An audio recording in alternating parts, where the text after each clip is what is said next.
Welcome back to Horoscope TV.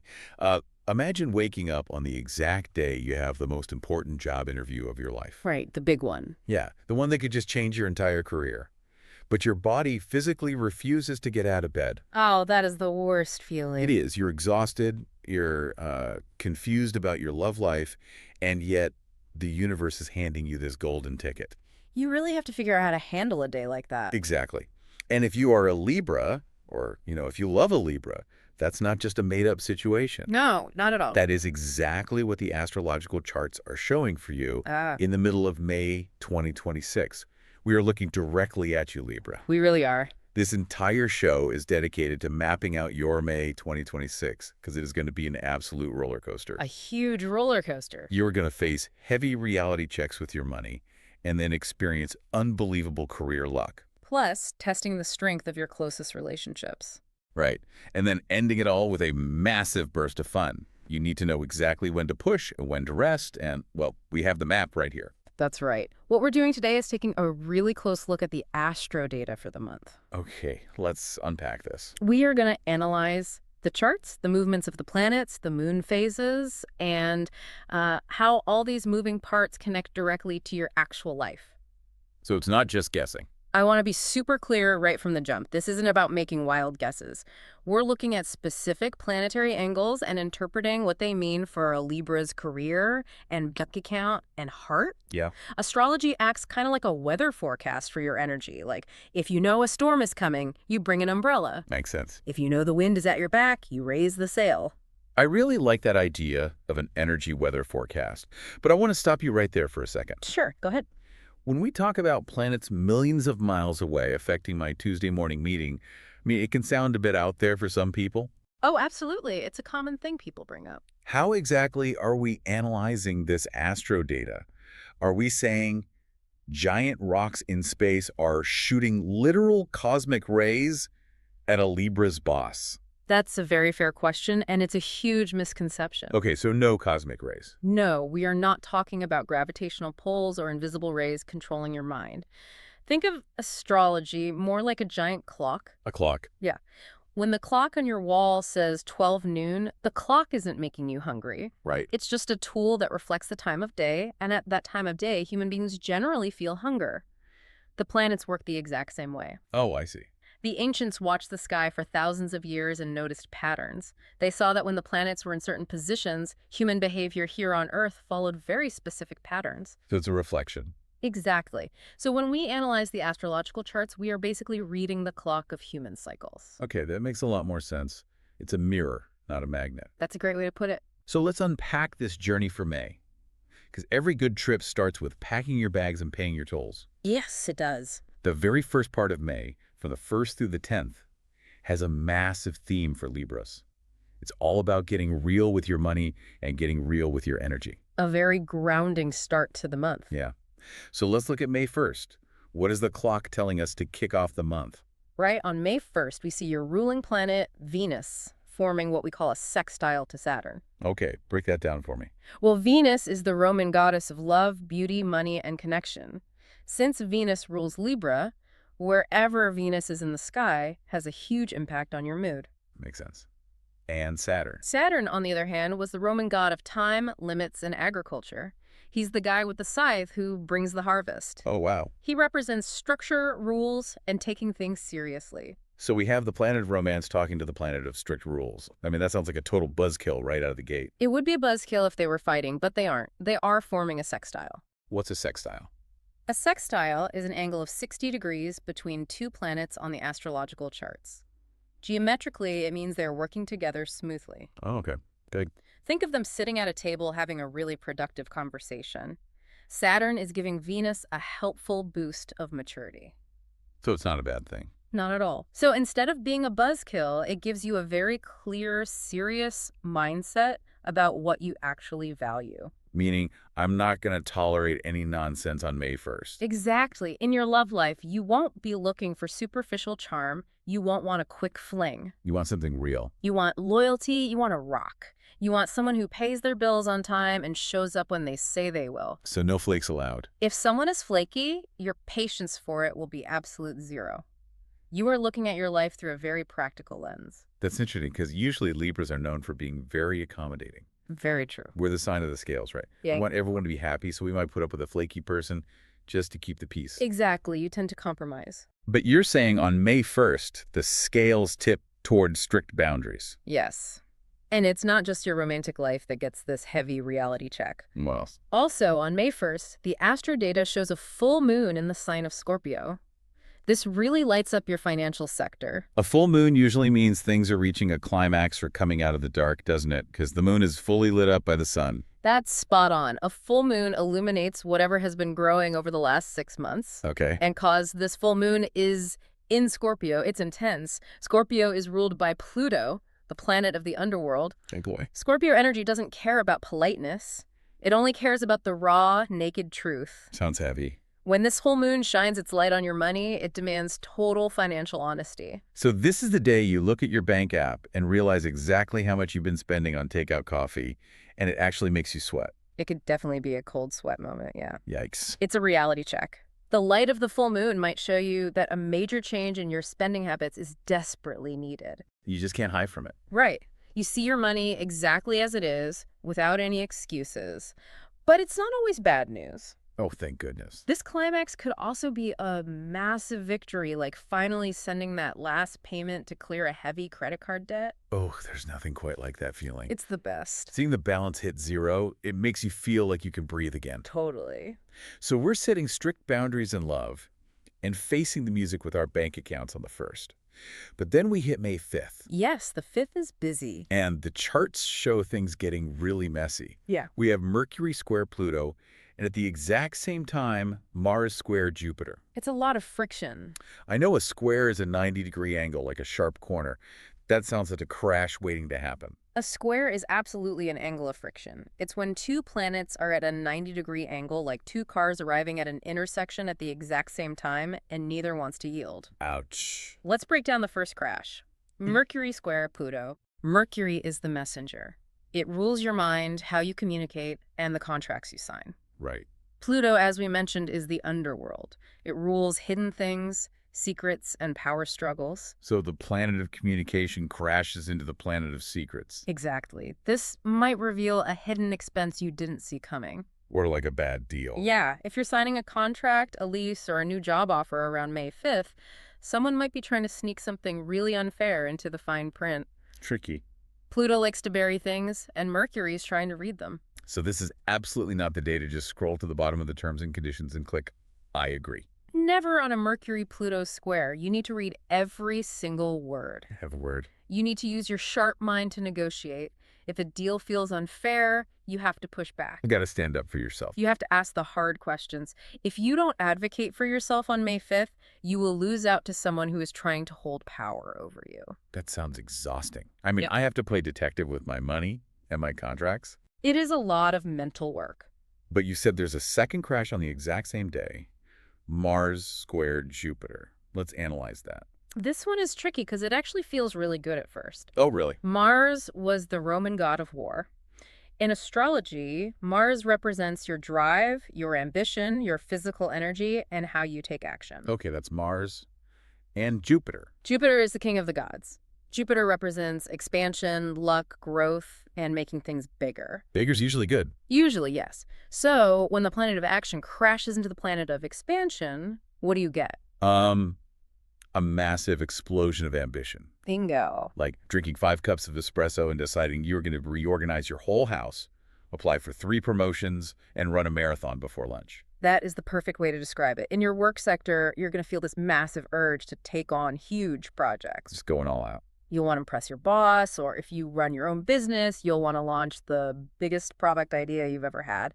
Your ambition will be through the roof. Wait, I need to push back here. Go for it. You're telling me I have to read the fine print on tricky contracts, fight power struggles with Pluto A&D? I'm going to feel an intense drive to take on massive projects at work. That's what the charts say. That sounds like a trap. How so? Because right after this, on May 6th, Pluto goes retrograde, and by May 10th, the moon moves into Pisces. You told me earlier that Pisces energy makes you exhausted. I did say that, yes. So the universe is giving us a massive burst of ambition on the 5th, but making us physically exhausted by the 10th. It's a sharp drop. How do you push for promotion without completely burning out. It feels like driving a car with a massive roaring engine, but you have a nearly empty gas tank. That's a brilliant analogy, and you've hit on the exact reason why we analyze these charts in advance. To avoid the trap. It is a trap if you just blindly follow every urge you have. The ambition you feel on the 5th is very real, but it's a sprint, not a marathon. Mars is impulsive. Jupiter makes you think you can do no wrong. The danger is that your eyes are much bigger than your stomach when it comes to what you can actually accomplish in 24 hours. So I have to be the parent to my own ambition. I have to say, no, we can't take on 5 projects, pick one. Precisely. Pick one big, important thing to focus that fiery Mars-Jupiter energy on. Say no to the rest. Because the crash is coming. Because your physical body is going to catch up with you. Let's look at the mechanics of what happens between the 5th and the 10th to explain why you crash. Yeah, let's look at that. On May 6th, Pluto goes retrograde. Let's explain retrograde simply. That's when a planet looks like it's moving backward in the sky. Yes. It's an optical illusion based on how the Earth orbits the Sun compared to the other planets. Like cars on a highway. Exactly. When we pass a planet on the inside track, it temporarily looks like it's moving backward against the backdrop of the stars, just like when you pass a slower car on the highway and it looks like it's moving backward from your window. Got it. In ancient times, astrologers believed that when a planet moved backward, its energy turned inward instead of projecting outward. So Pluto, the planet of deep secrets and transformation, turns inward. What does that do to a Libra? It makes you look deeply inside yourself and question what actually brings you true joy. Oh, like a self-audit. You might suddenly wake up and realize that some of your old hobbies or even a creative side hustle you used to love just feel incredibly boring. Oh, wow. They feel dead. They no longer hold your interest. That's actually kind of sad, realizing you don't love doing something you used to define yourself by. It can feel like a small grieving process, yeah. But it's a necessary shedding of dead weight. Like cleaning out a closet. A snake has to shed its skin to grow. You are evolving. Now, think about the toll this takes on your nervous system. That's a lot. You've had the financial wake-up call on the 1st, you fought over a contract and took on a massive work project on the 5th. On the 6th, you are having an internal crisis about your hobbies. I'm tired just thinking about it. By the time we hit May 10th, you're running on fumes. And that's when the moon moves into Pisces. Right. Pisces is the final sign of the zodiac. It represents the end of the cycle. It's a water sign. Deeply emotional, soft, and connected to the body's need to rest and heal.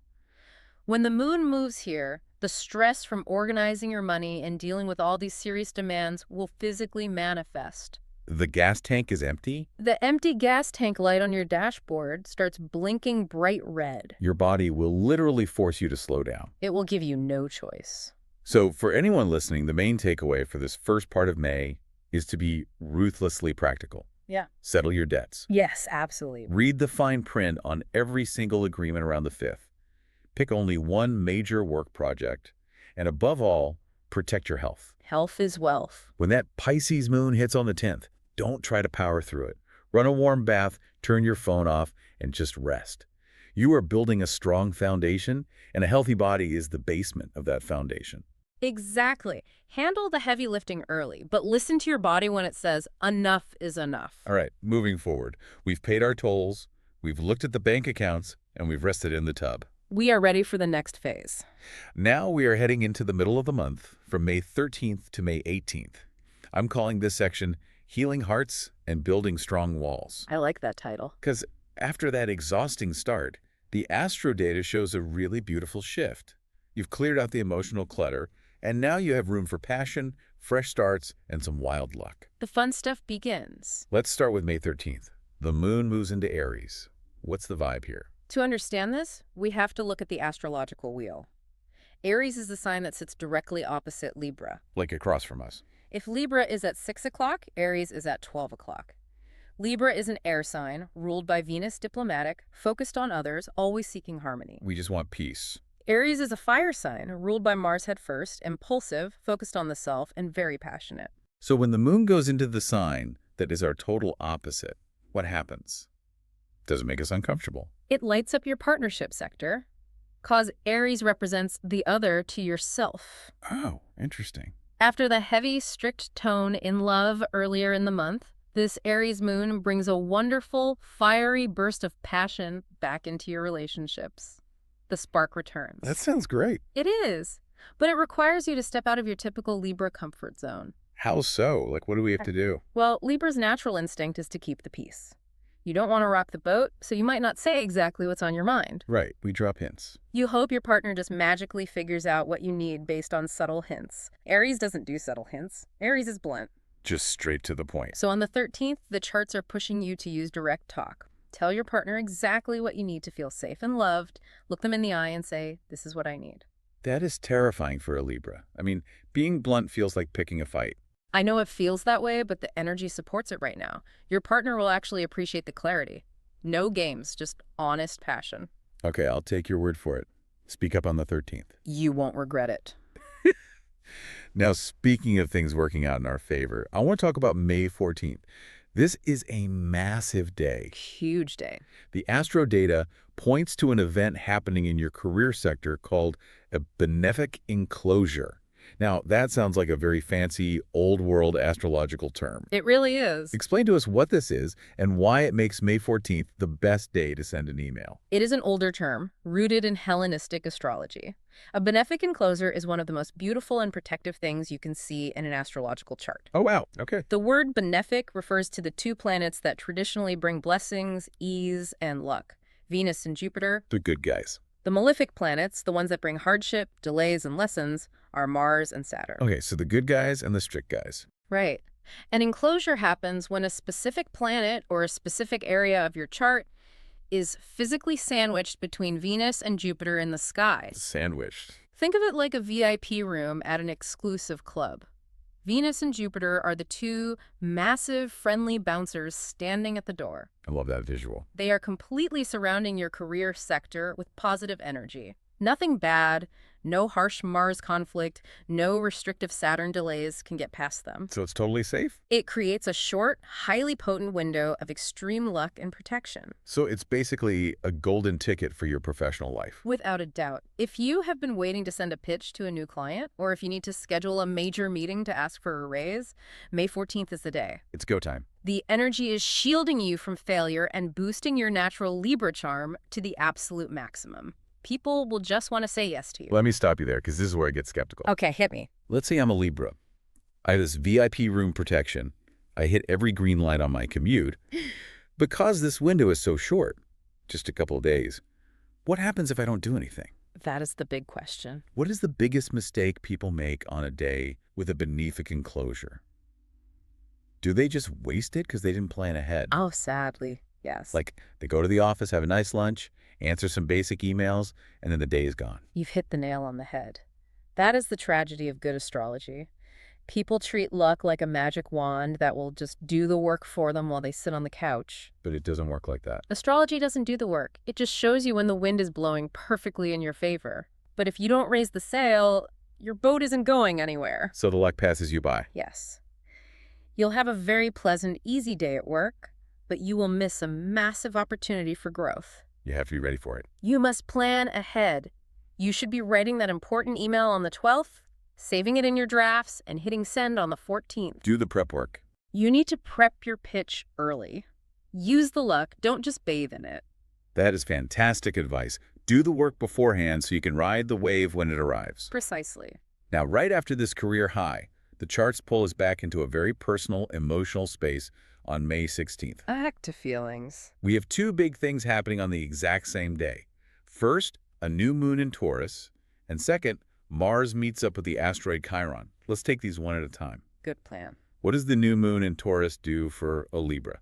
A new moon happens when the sun and the moon are in the exact same place in the sky, so the moon is totally dark. It represents the start of a brand new cycle, a time to plant seeds. Okay, starting fresh. Taurus is an earth sign ruled by Venus. It's very grounded, practical, and slow-moving. For Libra, this new moon lands in the sector of your chart that deals with shared resources. What counts as shared resources? Things like joint bank accounts, loans, and deep emotional bonds with another person. So planting practical seeds with someone else's money or a shared life. Exactly. It's a fresh start for how you handle intimate matters.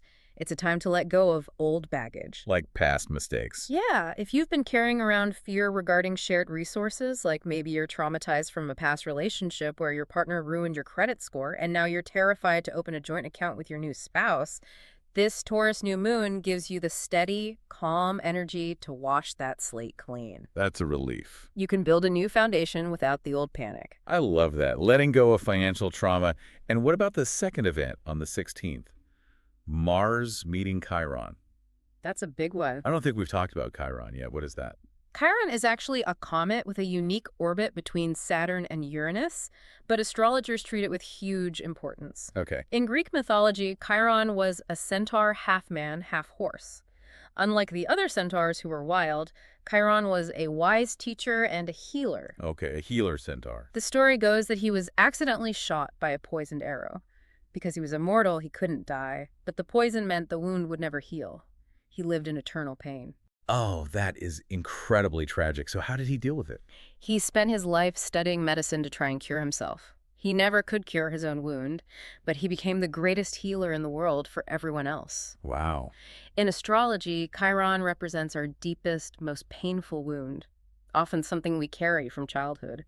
But it also represents our greatest capacity to heal others. Okay, so Chiron is the wounded healer, and on May 16th, Mars, the planet of war in action, runs right into Yes. Usually we try to ignore our Chiron wounds because they hurt too much to look at. We put a bandage over them and pretend they aren't there. Out of sight, out of mind. For a lot of people, this manifests as ignoring physical pain or a deep mental block.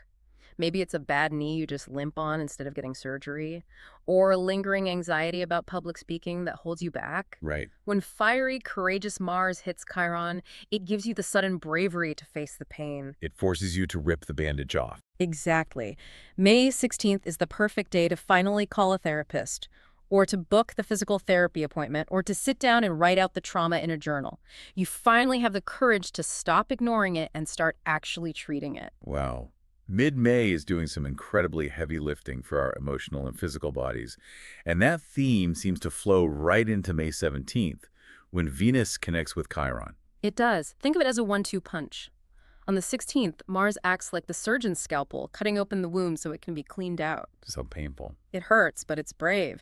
Then on the 17th, Venus comes in. Venus is love, harmony, and softness. Venus acts as the soothing balm on the wound. So Venus helps it heal nicely. Yes. Venus connecting with Chiron helps you forgive past romantic hurts. If someone broke your heart years ago and you've been carrying that heavy armor around ever since, May 17th brings a soft, gentle energy that allows you to truly forgive. That's beautiful. Not for them, but for you. It allows you to open your heart again safely, without fear. I'm noticing a pattern here.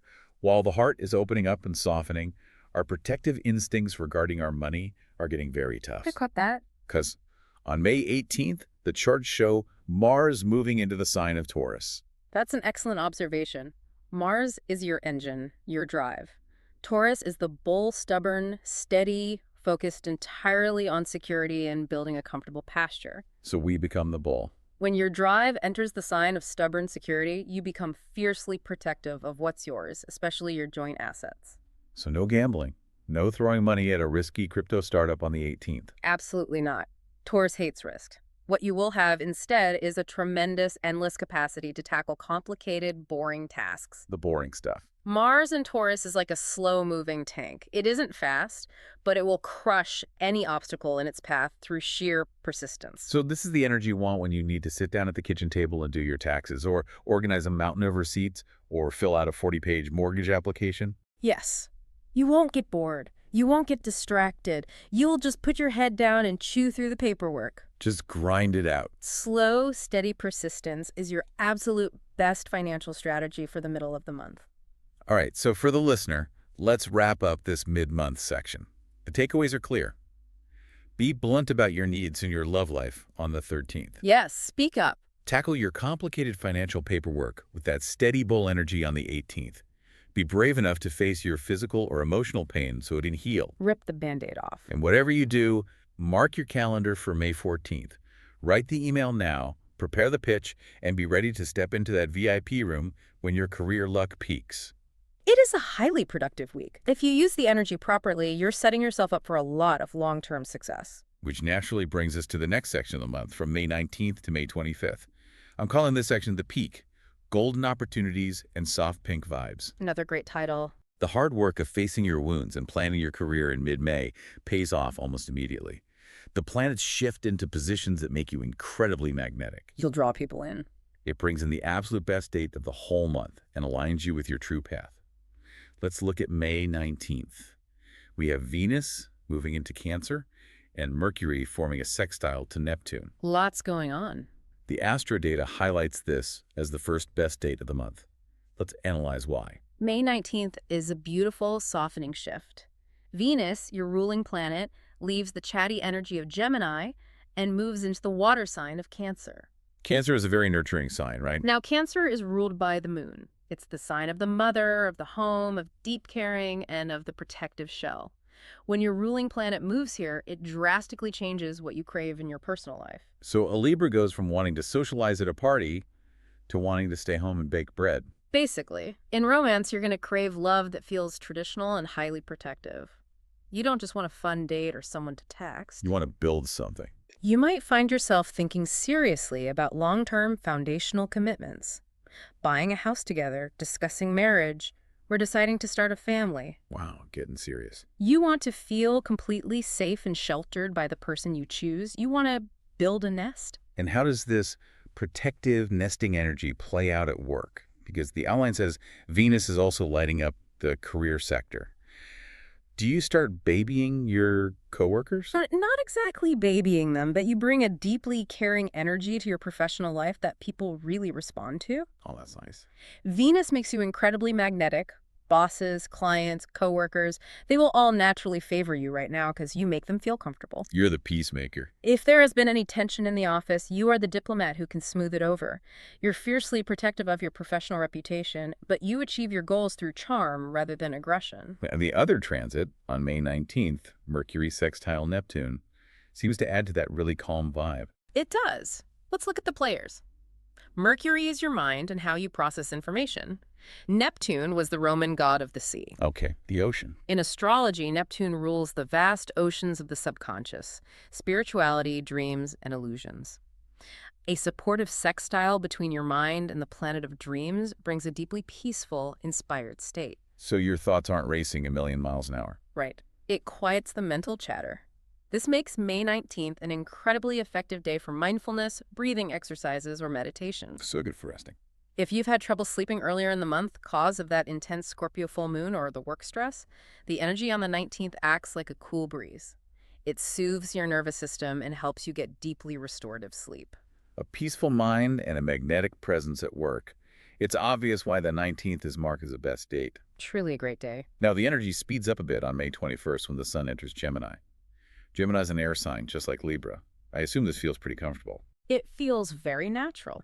Gemini energy is light, curious, fast-moving, and loves to communicate.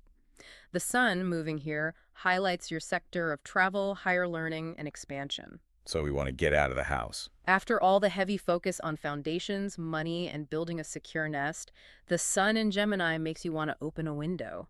You'll feel a strong desire to explore a new neighborhood, read a book on a topic you know nothing about, or plan a weekend trip.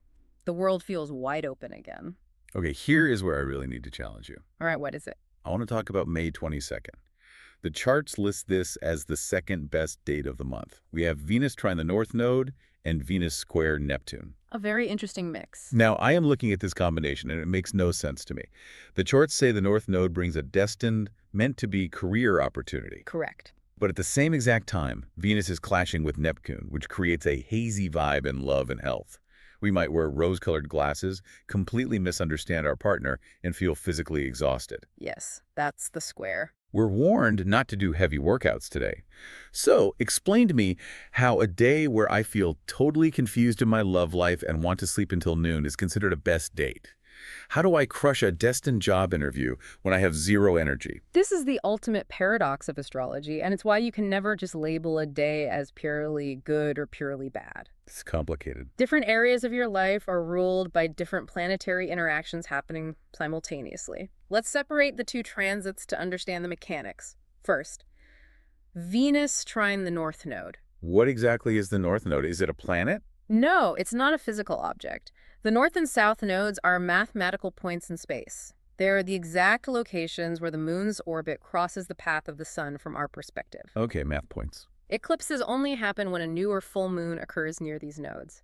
In ancient mythology, these nodes were seen as a giant dragon that swallowed the sun during an eclipse. The south node is the tail of the dragon, what you are leaving behind, your past karma. The north node is the head of the dragon, your destiny, the direction your soul is meant to go in this lifetime. Okay, so the north node is true north. It's destiny. Yes. And a trine is a 120-degree angle, which is the luckiest, most flowing angle in astrology. So when Venus forms a trine to the north node, a door opens in your career or public life that feels like it was tailor-made for you. This is perfect for you. It might be an offer you didn't expect, or a sudden, crystal-clear realization of what you truly want to do. It's a massive opportunity. Okay, the career side sounds amazing. But what about the other side of the coin? Venus square Neptune. Yeah, this is the trap you have to navigate. A square, as we know, is friction. When Venus clashes with Neptune, the planet of fog and illusion, it creates a blind spot. So we aren't seeing clearly. In your love life, you might idealize a new person you just met. You project all your fantasies onto them, seeing only what you want to see, ignoring the red flags. That's dangerous. You might easily misunderstand their intentions or feel deeply disappointed when a romantic fantasy doesn't match the boring, everyday reality. So basically, don't elope in Vegas on May 22nd. Please do not. Enjoy the romantic feelings, but keep your feet firmly planted on the ground. Make zero permanent decisions about your love life today. And what about the physical exhaustion? Neptune also rules the immune system and sleep. Yeah. When it clashes with Venus, your physical vitality simply drops. You will feel heavy and unmotivated. You just want to lay around. So to answer your question about how to handle the job interview when you want to stay in bed, you have to aggressively manage your limited energy. Just hoard it. You skip the morning gym session. You don't try to clean the house. You rest as much as possible. You pour all the energy you have into that one destined career moment. And the second it's over, you go back to resting. You succeed by prioritizing the destiny and accommodating the fatigue. Exactly. You give it your all for that 1 hour, and then you crash. That is such a practical way to handle it. Prioritize the destiny, accommodate the fatigue, and it seems like this professional and financial luck continues. Cause on May 24th, Mars forms a sextile to the North Node. Yes, Mars is your drive and action. Forming a helpful sextile to the node of destiny means this is a moment where taking a calculated, decisive action regarding your money will align perfectly with your long-term goals. So making a smart move. If you make a smart investment or finalize a budget here, it's going to pay off down the road. And this flows right into May 25th, which the charts highlight as the third best date of the month, continuing this streak of golden opportunities. It really is a peak week. A really strong week for Libras. And there's a specific theme that ties all this gentle, romantic, yet highly destined energy together. The charts highlight a specific shade for Libra this month, soft pink. I think this is fascinating. It's a great color for this transit. It visually represents the exact, caring, protective vibe you're craving with Venus in Cancer. Color is just a frequency of light, another form of energy. In color psychology, soft pink is universally calming. It literally lowers the heart rate. It's so soothing. Wearing it or bringing flowers of that shade into your environment acts as a visual anchor. It reminds your subconscious mind to stay open, to be gentle with yourself when you feel exhausted, and to embrace the protective love you're building. It just softens everything. It softens the hard edges of all the serious financial work you did at the start of the month. So if you're listening, your takeaway for this peak week is to lean into the romance, but keep your eyes open. Do not force a heavy workout on the 22nd. Skip the gym that day. Wear soft pink to match your energetic vibe, and absolutely trust your gut on the career and money choices around the 19th, 22nd, and 25th.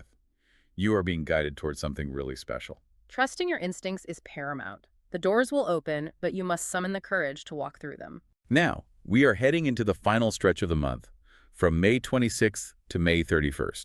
And as much as I would love to say the golden luck just lasts forever, we know that is not how life works. Ups and downs. I'm calling this section Dodging Drama and Finding Joy. Because just when you are riding high on all that destined luck, the end of the month brings a sharp, heavy reality check. It's a test.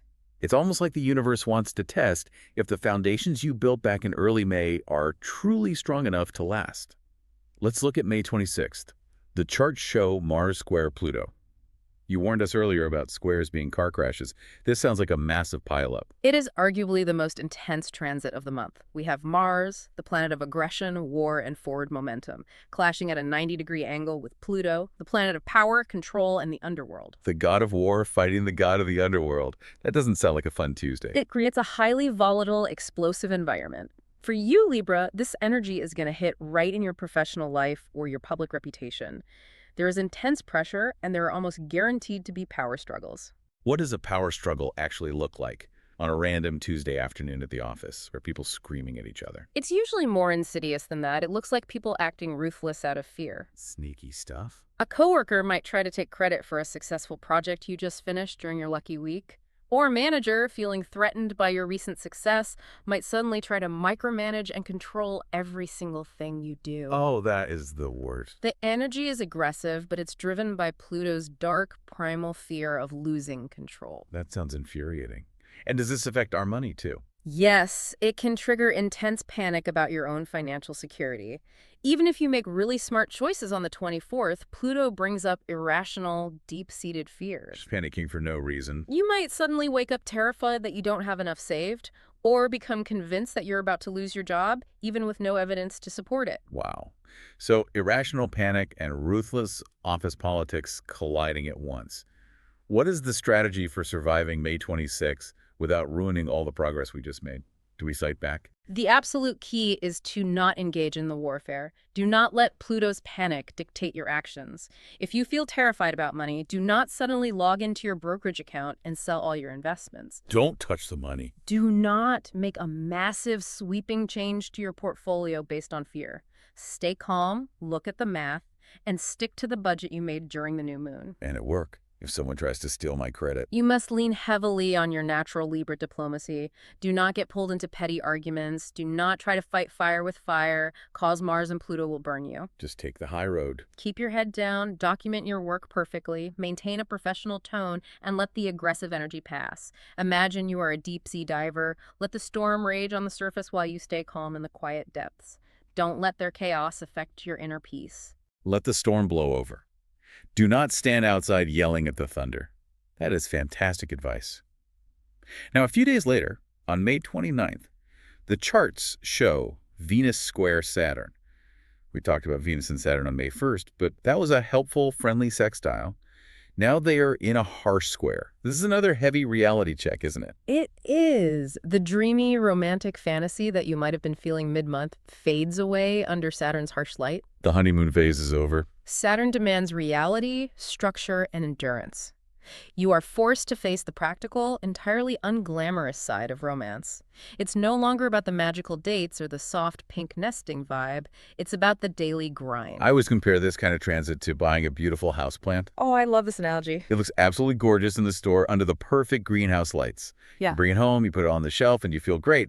But then a few weeks later, the real question hits. Yeah. Can you actually remember to water it every single Tuesday? Can you deal with the dead leaves dropping on the floor? Yeah. Can you repot it when it gets too big? That is what Saturn is asking about your relationship on the 29th. Can this relationship survive the boring, annoying, everyday chores of real life? The boring stuff is the real test. Can you handle it when your partner's in a bad mood about work? Or when you have to argue about who is taking out the trash? The houseplant analogy is brilliant. Saturn wants to know if the roots are deep enough to survive without the perfect greenhouse lighting. Do you have strong roots? You will have to decide if the connection you have is built on a solid foundation of mutual effort, or if it was just built on a temporary romantic feeling. It can feel a bit cold or even lonely on this day, but it is entirely necessary for long-term growth. You have to know what is real. You can't build a house on an illusion. That makes a lot of sense.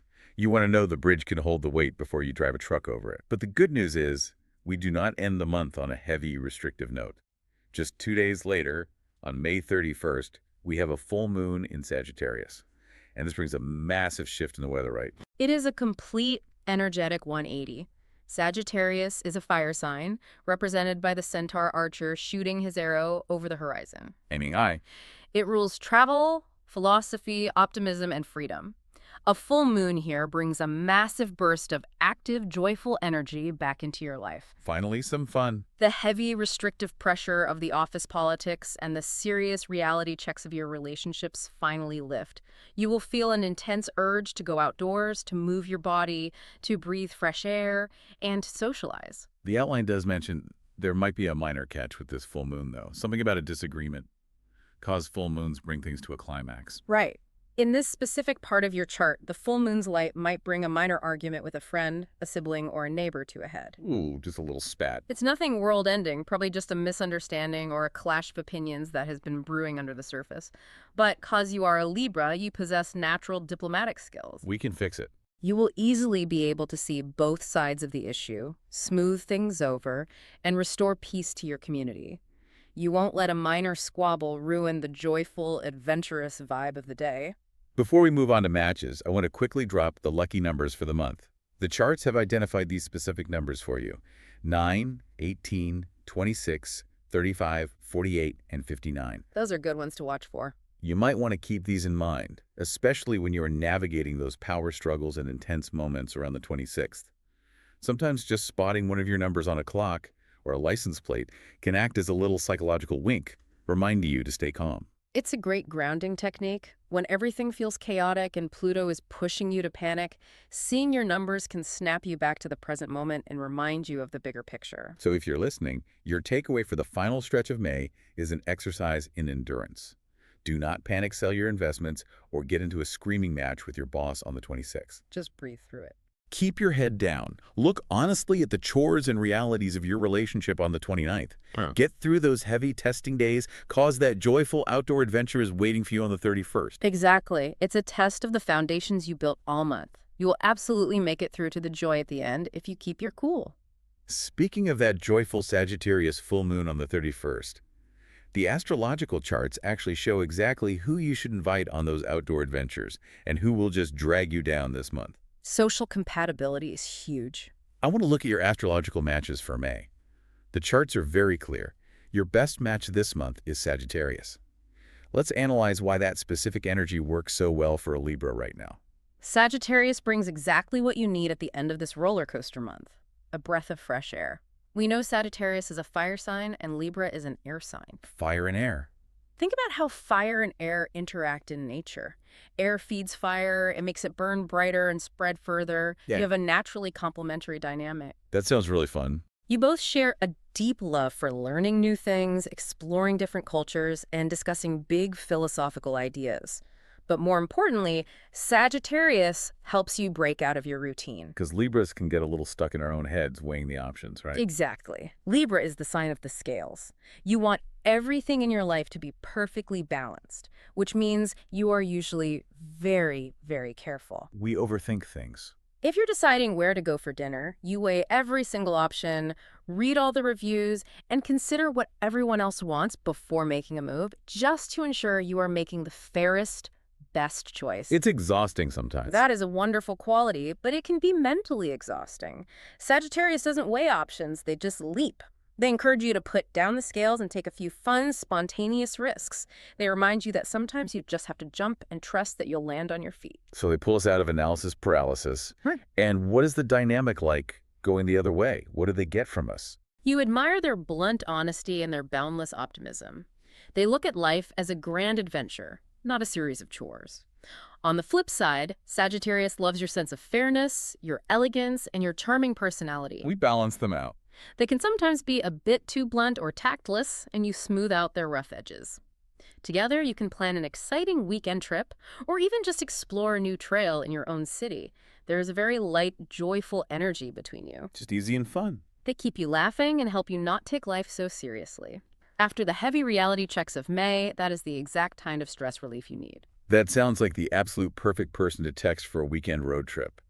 But on the other hand, the charts point out a worst match for socializing this month, and that is Taurus. Yes, Taurus is tough right now. Now, wait a minute. We talked about Taurus energy earlier. We said on May 18th, when Mars goes into Taurus, it's the perfect energy for doing taxes and slow, steady work. So why is a Taurus person the worst match for us now? You have to separate the energy you use for a task from the energy you want in a social companion. Oh, I see. Taurus is an earth sign, ruled by Venus, just like you, but they express it entirely differently. They are incredibly focused on physical security, routine, and comfort. They like things predictable.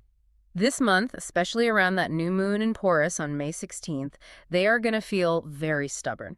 They're going to dig their heels deep into their comfort zone and refuse to move. Just stuck. You, as an air sign, thrive on change, socialization, and learning new things. You want to fly around and see what's out there. Taurus wants things to stay exactly the same and prefers to sit quietly on the couch. So if I say, hey, let's go check out this brand new experimental restaurant across town, Taurus looks at me and says, why would we do that? Yeah. We have perfectly good food in the fridge. Exactly. You will likely find them boring, stuck in the mud, and inflexible right now.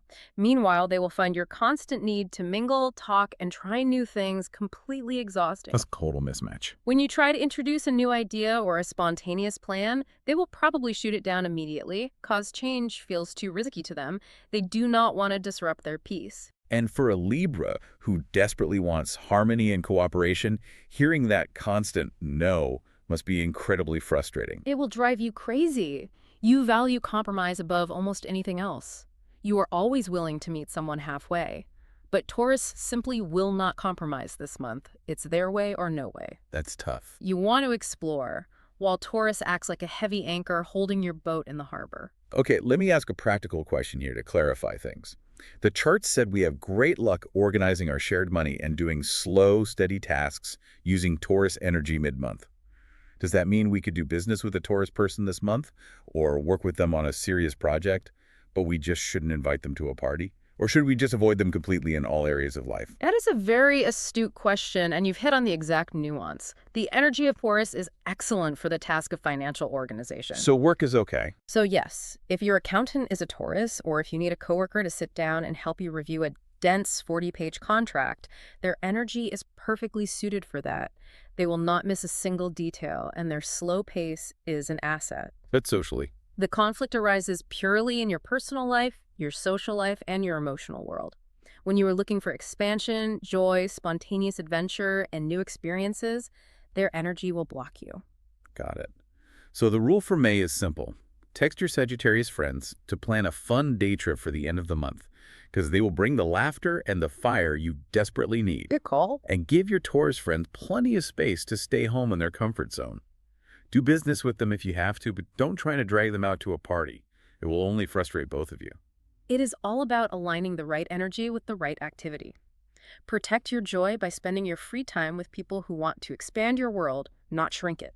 We have covered so much ground today, from the serious financial wake-up calls on May 1st to the incredible career luck in the VIP room on the 14th, the houseplant relationship reality check on the 29th, and finally, the burst of outdoor joy on the 31st. It's a huge month. As we wrap up, I want to turn it over to you for a final thought. What is the one thing our Libra listeners should really chew on as they navigate this roller coaster month? Throughout all of May, you're going to be walking a tightrope, learning to balance two very different competing needs. On one side, you have this deep primal need for traditional security. You're building a strong financial foundation. You desire a protective, solid romantic relationship, and you're securing your career path. And the other side? On the other side, especially as the month ends, you have a powerful urge to travel, to learn, and to break out of your routine. The question I want you to ponder is this. What old, rigid habit are you finally ready to drop so that you actually have enough free space in your life to enjoy that joyful, spontaneous adventure waiting for you at the end of the month? Security is important, but if your walls are built too thick, the light cannot get in. Wow. What a beautiful question to leave us with. What rigid habit are you ready to drop? Thank you so much for joining us and spending your time listening to this show on Horoscope TV. We know your time is valuable, and we're so grateful you chose to spend it here exploring the charts with us. Thank you. If you want to make sure you never miss an analysis, please subscribe to Horoscope TV so you can get notified the exact moment the next one is available. Until next time, keep your eyes on the stars and your feet on the ground.